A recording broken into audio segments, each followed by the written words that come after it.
Hello everybody, this is another wonderful edition of Toilet Talk. Okay. So, I normally don't even expose myself of this degree, but I wanted to talk about growing up F.U.B.U. And what does F.U.B.U mean? Fat, ugly, black, and uncomfortable. Let me show you the evidence. This is me. And this is me.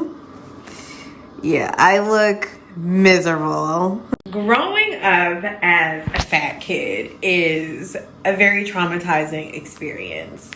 I didn't realize that I was overweight until my doctor made me get a blood test and, told my mom like I was pre-diabetic and, basically that started my insecurities because not only was I told like clinically like I'm a fat kid, I was being singled out as the fat kid.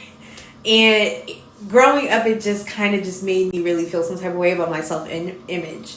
I know people think like, I'm super confident and, like nothing bothers me. But like that picture that you just seen, everything used to bother me because I felt like I was singled out for something I didn't mean to be, but it just wouldn't. Okay, sorry guys. I put my camera, actually settled my camera now. But growing up like that, having forced to run on the treadmill, forced to do like healthy eating, like kid courses, doing Taebo by myself. It was very hard growing up just like as the fat kid, people singling you out because you're fat. Now, I feel like I had it under control at one point in time. Right now, I'm kind of just quarantined, so it is what it is. But, growing up fat was really traumatizing. And I'm pretty sure other people can relate to that too. Now, growing up ugly, that was a whole different scenario. It was already bad enough that I was overweight, considered a fat kid, but throw in that I didn't feel like I was physically appealing, and being told that I was either too boyish or just she has cute dimples, but never oh my gosh, she's so pretty, oh my gosh, she's sickening, how I hear it now. So sometimes it's hard for me to hear those things because I used to get not told that I was pretty or I was cute or anything like that. I used to get made fun of for having even chubby fingers. So growing up ugly and being compared to your other friends and everything like that, it's just not fun. It's hard when you are your only cheerleader. And growing up, I had to realize that, I felt like I had to cheer myself on because nobody, and I mean nobody, was making me feel I was a pretty girl, I was a cute girl, I was just the fat girl, and I wasn't really ugly. I was ugly compared to my counterparts. So it kind of messed with my self-esteem for a long time. We're gonna tie on to this. So we're off the ugly, now growing up black. Growing up black, it's already weird because I'm already considered not black because of the way that I talk or the way that I present myself or the interests that I have. I already felt like I already had a target on my back. It was just a weird time because even though I am black, it's just I'm getting treated and made fun of for being an Oreo. And it made me question my blackness. And no one should feel like they have to question their blackness within their own community. But I also grew up in a neighborhood that was majority white at the time, so I didn't really know any better.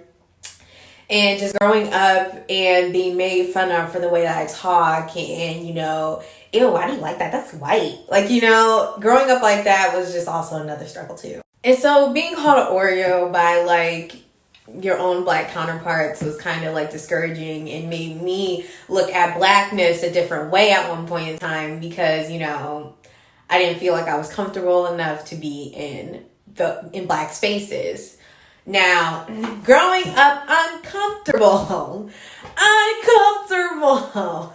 I felt like I was uncomfortable everywhere that I went. I felt like I was uncomfortable in my own skin. I felt like I was uncomfortable even in my own house. I felt uncomfortable everywhere that I went. And it was hard for me to really adjust and find some kind of center or like inner peace with myself. So growing up uncomfortable with everything from your body to your face to your features to your skin color. I grew up with a lot of self-hate issues. I was on Facebook the other day deleting some of my old like problematic posts, and like there was a lot of self-deprecating statuses that I used to make because I grew up FU.B.U. I grew up FU.B.U, okay? And, you know, I just felt like, you know, I wasn't being nurtured in a way where I could be comfortable in my skin and in the way I look, like how to be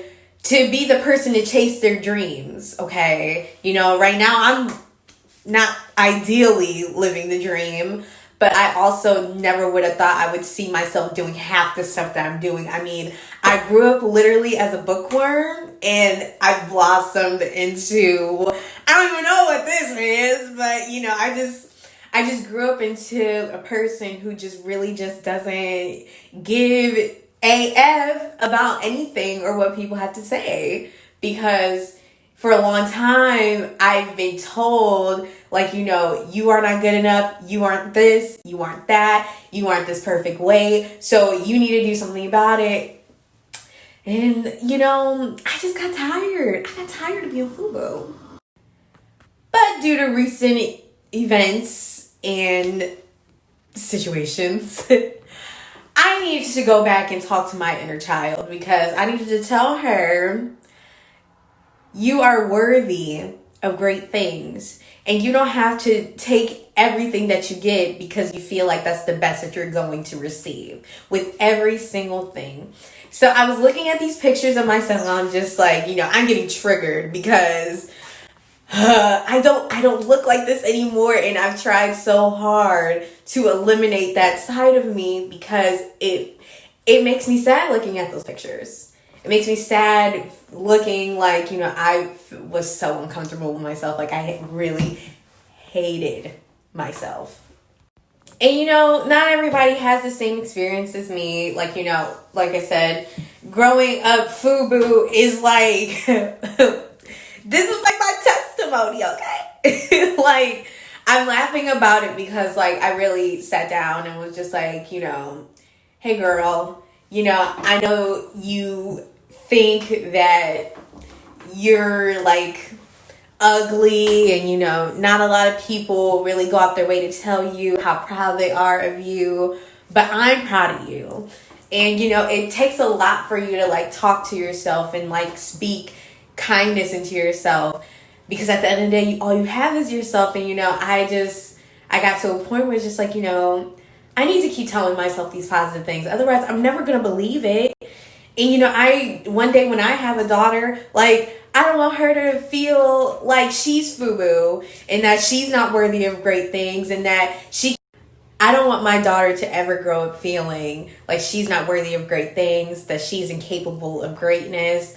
And, you know, I would never even want to discourage her or make her feel like she can't do something because of her size or her weight or the way that she looks. Like, baby, you're sickening. So I had to tell her, bitch, I ain't ever gonna stop loving you.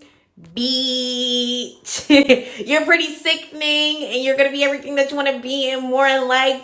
Bitch, it's okay. If no one's gonna tell you that, I'm telling you that. So it was very, like, confirming for me when I did this the other night.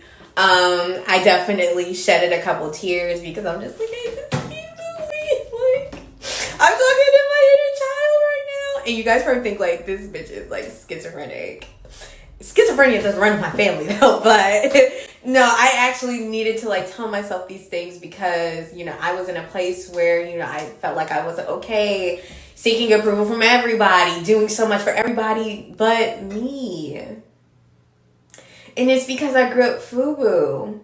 But now I know that I have the keys in life to be successful if I have to tell myself these things because nobody else is going to tell me.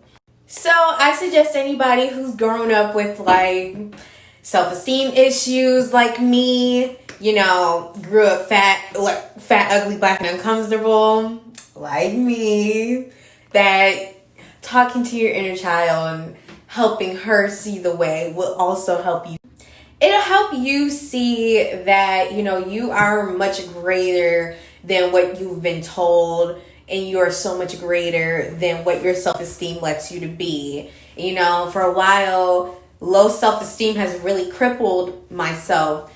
It crippled the way that I saw myself. And, you know, dealing with, like, even guys, like, making me feel like, you know, I'm ugly because, like, the color of my skin, or I'm not, like, foreign enough looking. Like, you know, that ruined my self-esteem. So I, like, you know, have to tell myself, like, you know, you are so much worthy. You are so worthy, sis.